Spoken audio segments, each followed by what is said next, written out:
Okay, everybody, here we go. We're still in the techniques of integration webinar commentaries. We have finished a 2-hour program, number 7, and we're beginning with number 8 on page 360 of Esoteric Psychology, Volume 2. And we're dealing now with the third ray technique of integration, and we will begin with that formula. First, we'll read it through, and then offer some thoughts connected with the third ray technique. Ray 3. Pulling the threads of life, I stand enmeshed within my self-created glamour. Surrounded am I by the fabric I have woven. I see naught else. The love of truth must dominate, not love of my own thoughts, or love of my ideas or forms. Love of the ordered process must control, not love of my own wild activity. The word goes forth from soul to form, be still. Learn to stand silent, quiet, and unafraid. I, at the center, am. Look up along the line, and not along the many lines which, in the space of eons, you have woven. These hold thee prisoner. Be still. Rush not from point to point, nor be deluded by the outer forms, and that which disappears. Behind the forms the weaver stands, and silently he weaves. Okay. Well, we have a condition at the beginning of the stanza which tells of a state of imprisonment, a state which has long persisted, and which is the result of eons of behavior along a particular line. Now we have to remember that the Ray 3 soul cannot become so until the man reaches the stage of relative intelligence. The 4th ray soul or the 6th ray soul can transfer onto the 3rd ray when a stage of reasonably acute intelligence is reached. Sometimes we wonder why the 7th ray soul cannot make that transfer as well. And there is a close connection, we understand, between the 7th ray and the 3rd ray, as Master R with his ashram have demonstrated at the time when he took his initiates of the 2nd and I think the 3rd degree onto the 3rd ray with him when he became the Mahachohan. So here is the intelligent 3rd ray soul, the 3rd ray soul, the manipulator. Of monads, we learned that there are 3 types: the director, ray 1, the teacher, ray 2, the manipulator, ray 3. Pulling the threads of life, these are the energy threads. Well, let's see, what is here? I think we have to... No, this is correct. This is correct. Set as default, right? Okay, pulling the... okay, energy. Well... Okay. Well, I experienced just a little bit of technical difficulty, but I'm beginning...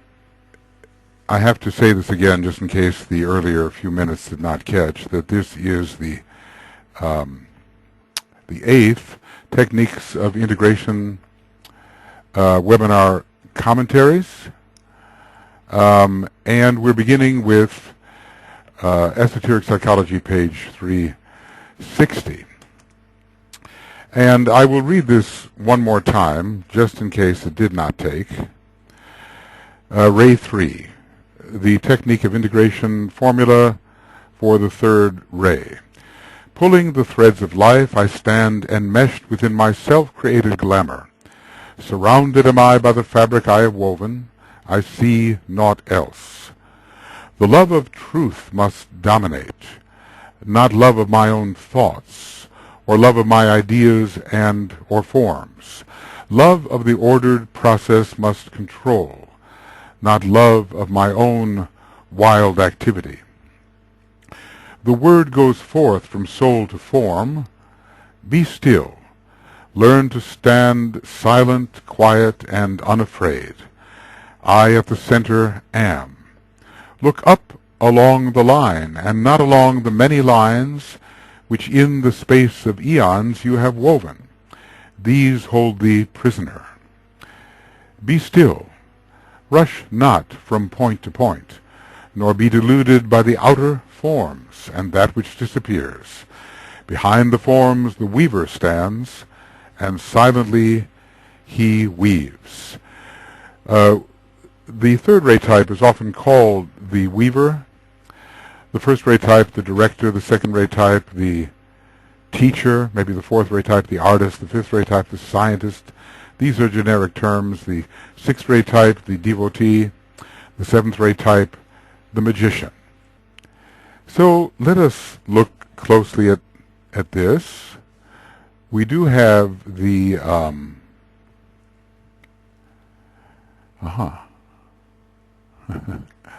I seem to be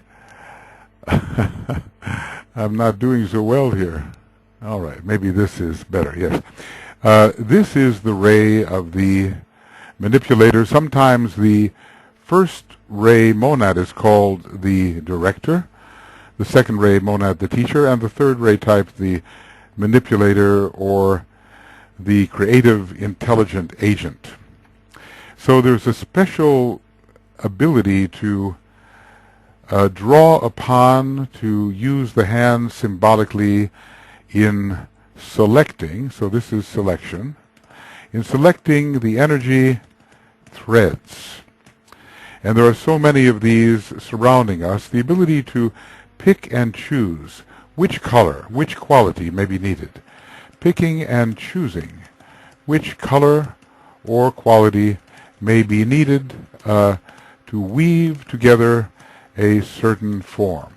So there's a constant review of the variety of colors and qualities and tones, constant review of the variety of colors, qualities, tones, and differentiated energy aspects which can be brought together into a new combination. And that's what Master Moria tells us, that creativity is the bringing together or the establishment of new combinations. Creativity is the forming of new combinations. Okay. Pulling the threads of life, ever busy in doing this, ever selecting what may be needed for the particular form which is to be created. You see, the throat center is involved here, and the throat center is a form-creating center.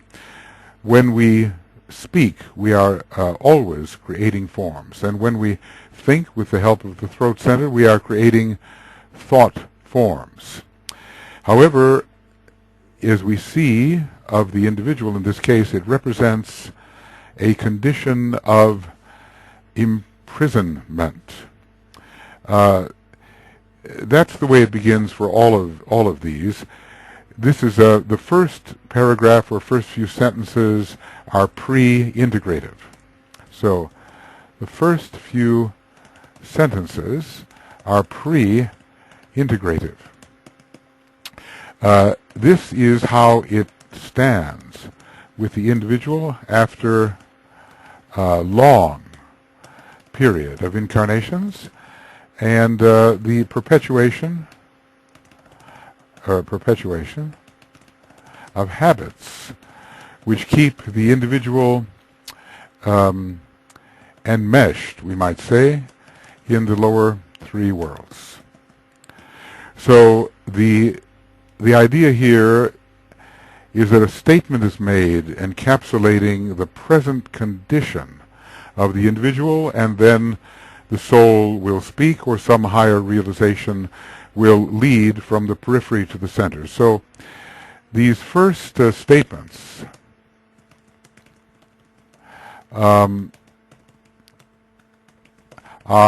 about the condition of the individual as he stands at the periphery of soul consciousness, in normal consciousness, and not yet related to his center point. The center point exists in the case of all of these individuals. All right. Pulling the threads of life, ever trying to decide what is needed next, what has to be brought in, what has to be supplied, weaving through the process of selectivity. Selectivity leading to combinations, or the selectivity of that which will be combined. This preoccupies the third ray type. I stand. Well, here he's standing.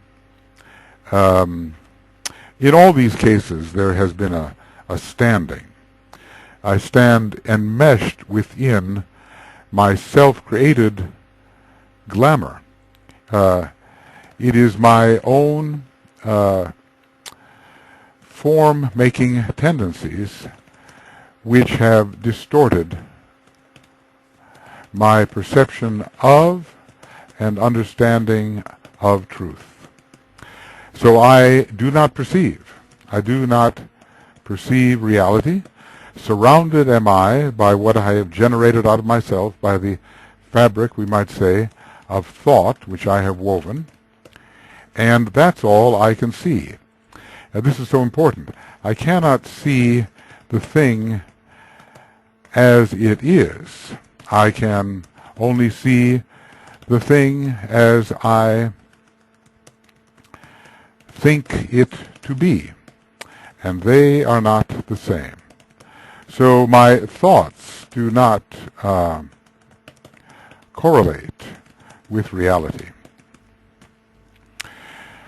I have this love of my own thoughts. I love activity. I love the process of generating forms on whatever level.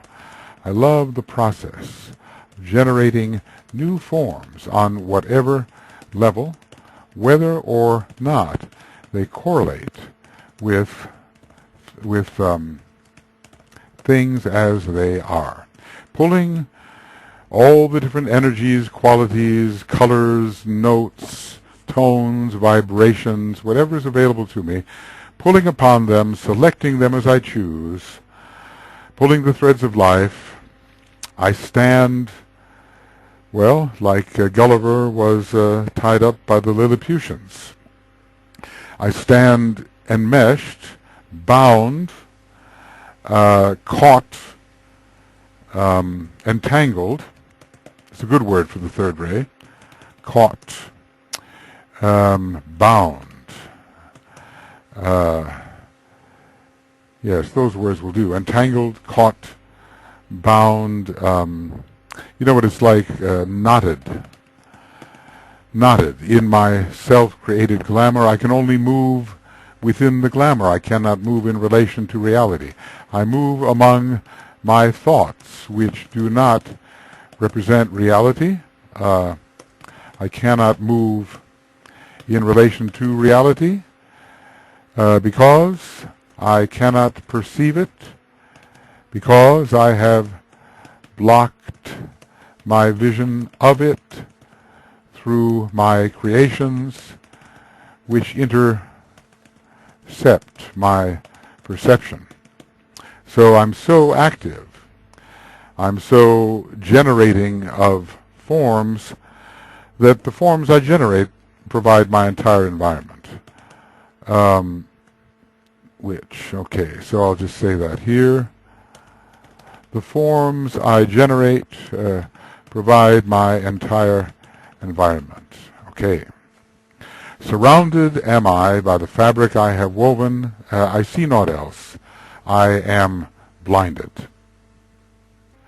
So this is the conditioning, the condition of the conditioning, we might say. This represents the condition of the conditioning which has prevailed ever since the individual became the third ray soul, which he cannot be at first. We have to understand. One will be either a fourth ray soul or a sixth ray soul and make a transition onto the third ray, or perhaps onto the second ray, but the 4 and the 6 can lead to the third. So later, when we reach this ability to manipulate our environment and to manipulate thought and to create thought, this is when we fall into these problems.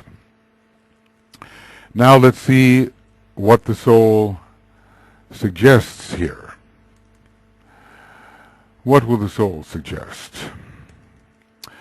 Well, a higher and more rational, more reasonable, more wise voice is stating the following. The love of truth must dominate these wild creative tendencies. Must dominate these wild, untrue, creative tendencies. But the creativity is no true creativity and does not correlate with reality. It's the ugly carpet that is being woven here in the law of repulse, and the window breaks, and though the weaver cries aloud, the sun shines in upon his woven carpet, his ugliness is thus revealed. So let's just say that thought form creativity is not necessarily truth, but can be very far from truth. In fact, it can be a glamorous, illusory creation. So it's the love of truth must dominate, and the love of truth will subdue the wild creativity. That's all we can call it, I think, at this point. Not love of truth must dominate, not love of my own thoughts. So the third ray type is in love with his own creations in the world of form, and especially in the world of thought. Not love of my own thoughts, which obscure the truth, or love of my ideas or forms. Well, it's these are not real ideas, but thoughts which represent, perhaps, ideas.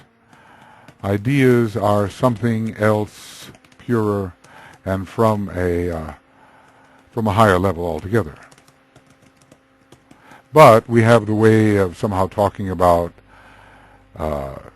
thoughts as if they were ideas. You say, well, I have an idea. It really means I have a thought. To truly have an idea, to truly be receptive to an idea from the cosmic ethers, is to be in touch with a great and forceful being, which, if properly timed in relation to the plan, is making its way into incarnation. Well, a thought can, with greater or lesser accuracy, represent an idea, but the true idea needs to be given form. The idea simply comes, and it is formless in terms of the kinds of forms we work with in the world of thought. But anyway, not love of my own thoughts or love of my ideas, really thoughts, or forms which I tend to create, even forms on the physical plane, because there's a great manifestational urge for the third ray type, and they will, be involved in creating various construction projects and buildings and organizations and manifestations in the lower worlds, which are made to or intended to represent some vision, some dream, perhaps even some higher contact. Instead, something else has to occur, says this wise voice. Love of the ordered process must control. Now, this is so distant from the first types of expression of the third ray. Because order is not respected, and activity for its own sake is pursued. So love of the ordered process. So the antidote is the seventh ray, with its love of order and sequence. Whoop. S-Q-U, S-E-Q, sequence. And not love of my wild activity, thinking that motion, is really action. And I can say here, mistakenly, thinking that motion is really action. In other words, I am because I move. That might be a mantra for the third ray type. Let's say I feel alive, vital, as if I am accomplishing something because I move. And of course, all this movement can be a method of really obscuring the truth. Okay, the love of truth must dominate, not love of my own thoughts or love of my ideas or forms. Love of the ordered process must control. And how does that ever come about? So let's say, how does this love come about? By realizing that forms thrown together through wild activity lead nowhere, accomplish nothing, and end in futility. So much bitter experience with forms that fail. That's actually how we're eventually going to learn love of the ordered process, not love of my own very exciting and constantly stimulated activity. I stimulate myself through my own wild activity. I imagine somehow that I am a vitally living being by my own wild activity, but my activity, I must learn that my activity obscures truth, and the activity of my mind obscures intuition, which is the truth. So now the soul will speak, whether in capital letters or in lowercase, one way or another. I have discussed this idea. Is this word, is this part of the great word? Should it be capitalized or not? Sometimes it is in these stanzas. Should this word be capitalized? So the word, a portion of the word which the soul is, goes forth into the consciousness of the weaver, the one who brings many energies together to establish a new combination. The one who brings energies together to establish a new combination. The word goes forth from soul to form, and this is the antidote. Be Still. Well, if I'm still, am I alive? That is the question that many third ray. If I'm not doing something, am I even living? Is there hope for me? Is there any way to achieve if I don't do? And of course there is the failure to realize that the doing is an obstruction to real achievement in line with truth. Eventually truth has to be spoken by the third ray and thought. The rending of the blinding veil, the clear pronouncing of the truth, and practice right will render to this blessed one that golden thread which will provide release from all the maze of earth existence. So truth, activity is a veil. The kind of hyperactivity that we're involved with the third ray, this hyperactivity is a veil and an obscuration. And do something very, very different. Who knows how to do this? Maybe the first ray knows how to be still. Maybe the seventh ray knows how to be still. The second ray also, perhaps. Learn to stand silent,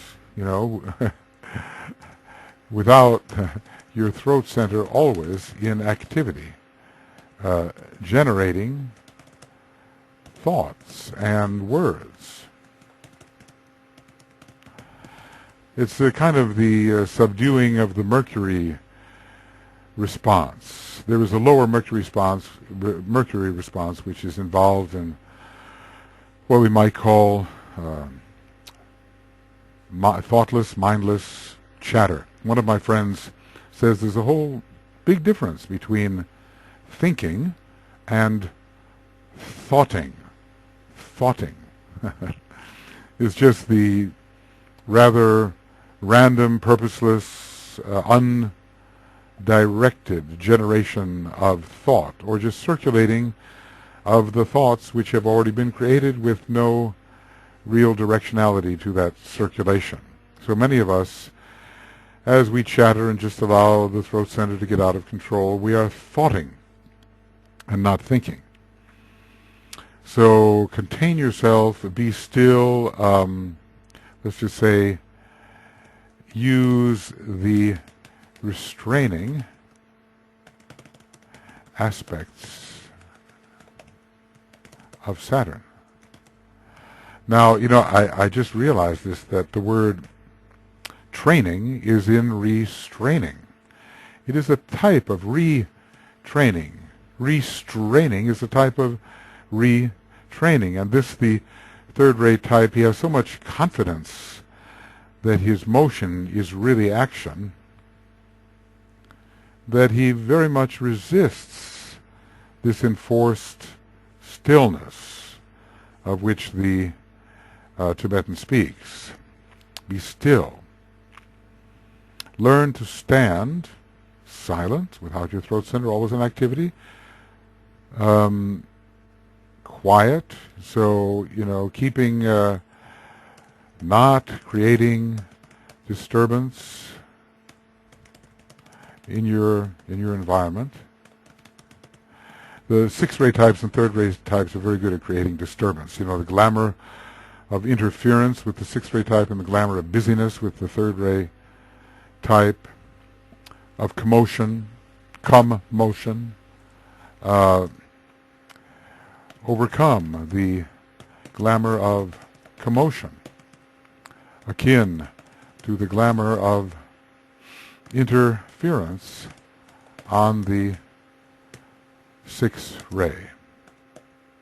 Because all this commotion really does, let's just say, noise interferes with the reception of truth. Overcome the glamour of commotion akin to the glamour of interference. Learn to stand silent. Trust the silence. This is very hard for the third-rate type to do. Trust the silence.